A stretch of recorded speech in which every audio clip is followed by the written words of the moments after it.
Screw को अच्छी तरह से बैठाने के लिए स्क्रू लगाने से पहले ड्रिल से एक छिछला छेद कर लीजिए। अब स्क्रू बरोबर बैठ जाएंगे। इस टेफ्लॉन टेप को अच्छे से बांधने के लिए नीचे से ऊपर इस तरह, फिर वापस नीचे की ओर घुमाते हुए बांधिए।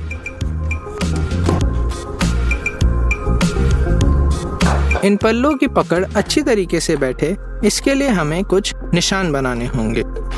एक लकड़ी के टुकड़े का इस्तेमाल करते हुए पकड़ का नाप लेकर 2 किलो की मदद से निशान बना लीजिए और इन पे छेद ड्रिल कर लीजिए। अब पकड़ को बैठाकर स्क्रूज लगा दीजिए।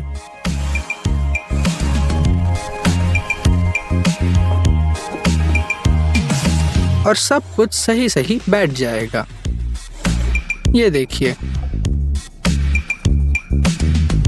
हम खुद से गार्डन ऑगर बनाएंगे गड्ढे खोदने के लिए।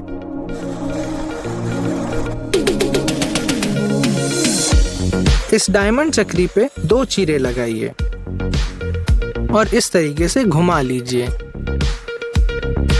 और इस पे ड्रिल पर लगाकर तैयार। अब हम ईंट के टेक्सचर का रोलर बनाएंगे। शुरू करते हैं फोम के छल्ले और पट्टे बनाने से। इन्हें रोलर ब्रश पे इस तरह चिपका लीजिए। अब दीवार पे पुट्टी लगाकर उसको रैप से ढक दीजिए इस तरीके से। अब ऊपर से रोलर की मदद से टेक्सचर बना लीजिए। पतले किनारों में घिसना मुश्किल होता है। हम सैंडिंग पेपर पे टेप लगाकर एक्स्ट्रा मजबूती दे सकते हैं। टेबल स्लॉ या प्लेनर को बगैर डंडी के उपयोग करना खतरनाक हो सकता है। वो डंडी हम बनाएंगे पेंट ब्रश से। ब्रिसल्स निकाल के हैंडल में एक खांचा काट लीजिए। अब हमारी उंगलियां सुरक्षित हैं। बाल्टी पे टेप लगा के हम पेंट गिरने से बचा सकते हैं।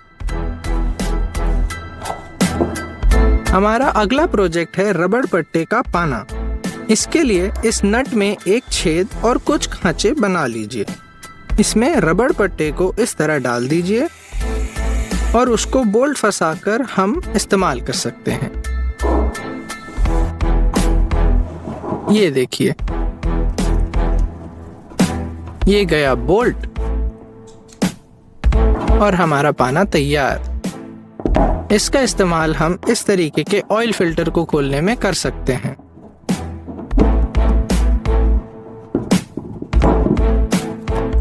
इन 2 पाइप्स को जोड़ने के लिए हम ये वाली ड्रिल का इस्तेमाल करेंगे। एंगल ग्राइंडर से काफी धूल धक्कड़ होती है।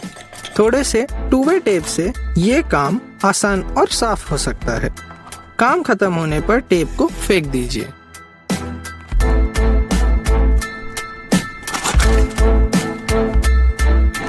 कुछ स्क्रू ड्रिल की नोक पर रुकते ही नहीं हैं। खुशकिस्मती से हमारे पास 2-वे टेप है। ड्रिल की नोक पे जरा सा टुकड़ा लगाइए और उस पे स्क्रू फंसा लीजिए।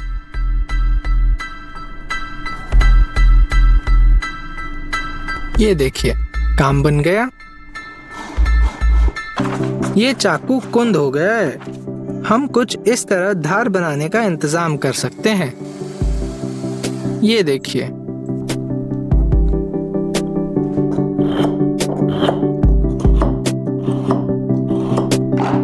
अपने आखिरी प्रोजेक्ट पे हम एक हाथ बनाने वाले हैं, जिससे हम सीधे निशान बना सकेंगे। इस तरह लकड़ियों पे छेद करके घिस लीजिए। अच्छे से चिकना कर लीजिए। अब इनमें बोल्ट्स, वॉशर्स और नट लगाएंगे।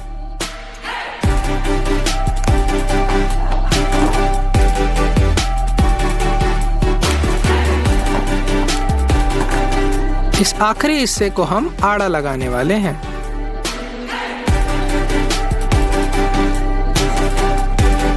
इस तरीके से एक छोटे हिस्से को यहाँ स्क्रू कर लेंगे। अब हम पट्टों और डब्बों दोनों के अंदर सीधी लकीरें बना सकते हैं।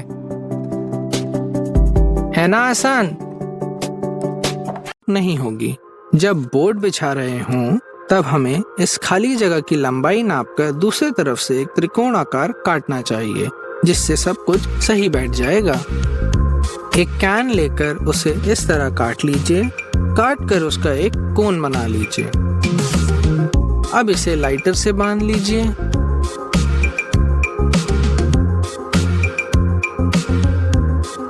और इसमें प्लास्टिक डाल लीजिए। अब आपके पास तैयार है खुद का प्लास्टिक डिस्पेंसर।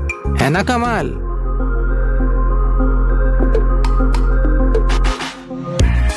पाइप के 4 टुकड़े लीजिए और उन चारों के एक छोर पर चूड़ियां बैठा दीजिए।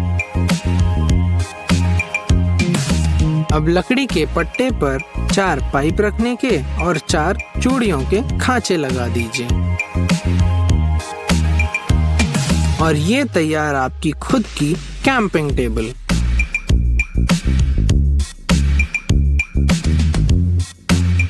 लकड़ी से एक समान 2 टुकड़े काटिए।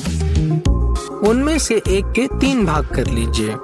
बाहरी भागों को दूसरी लकड़ी पर इस तरह लगा लीजिए और स्क्रू की मदद से कस लीजिए।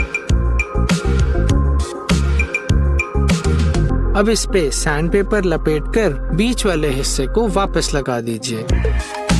और अब इसकी मदद से आप आसानी से बड़ी सतह पर सैंडिंग कर सकते हैं। तार को पाइप से लगाने के लिए 2 जिप टाई का इस्तेमाल कीजिए। एक से बांधिए और दूसरे से कस लीजिए।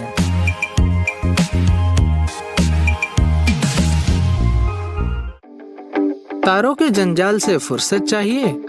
इंसुलेशन ट्यूब को लंबा काट लीजिए।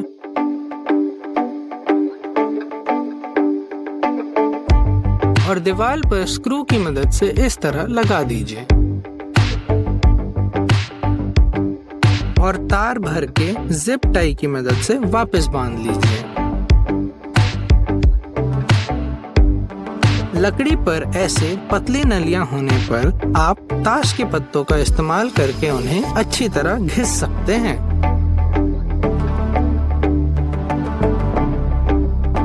इस तरीके से। है ना आसान? आप स्टेपलर की मदद से अपने तार भी छील सकते हैं, कुछ इस तरह।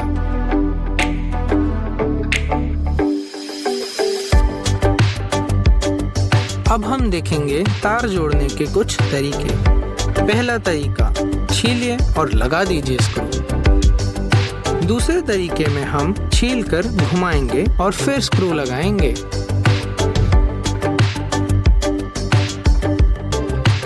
तीसरे तरीके में हम एक नोजल का उपयोग करेंगे।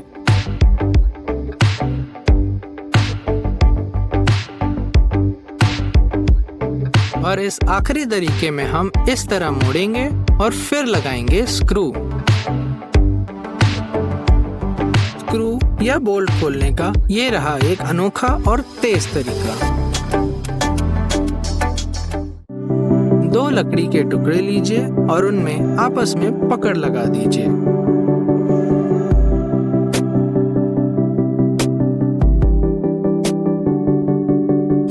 अब उनमें 2 छेद बना लीजिए और इस पर एक ब्लेड इस तरह बैठा लीजिए। अब हमारी तारों वाली छिलनी तैयार है। अब हम दिखाएंगे चौकोन कटाई कैसे की जाती है। पहले निशान बना लीजिए सही नाप का और इस तरह कुछ दांत काट लीजिए पतले पतले और छीनी की मदद से इन्हें निकाल लीजिए। ड्रिल में थोड़ा बदलाव कीजिए जिसके निचले हिस्से से आप इसे आसानी से साफ कर पाएंगे। ये देखिए, हो गया चिकना। और अब हम तार की ग्राउंडिंग करेंगे।